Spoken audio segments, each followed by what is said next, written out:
ඉතින් මගේ නුවර එලි ට්‍රිප් එකේ පළවෙනි දවසේ තවත් නැවතුමක් තමයි හනුමාන් කෝවිල.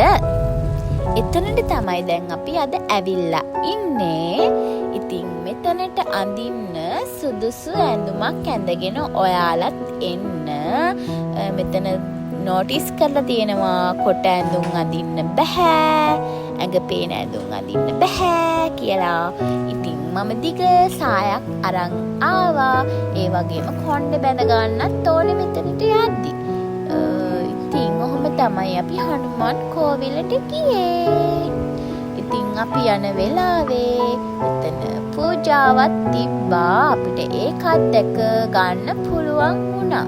ඉතින් අපි මීට කලින් කෝවිල් වලට ගිහිල්ලා නැහැ. ඒ වගේම මෙතන අපිට දානේ දුන්නා. අපි ඒකත් කෑවා. මාරම රසයි. වඩත් දුන්නා. මේ කිරිබත් එකක් වගේ, මුං කිරිබත් එකක් වගේ. ඒක නම් ගොඩාක්ම රසයි.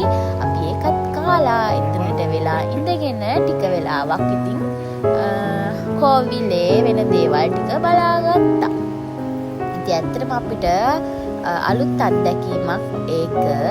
ඒ වගේම හරිම ලස්සන ගමනක් තමයි මේ හනුමාන් කෝවිලට ආව එක.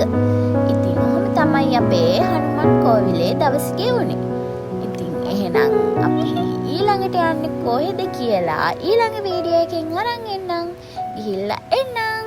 බයි. Wow, YouTube දාන්න යන්න.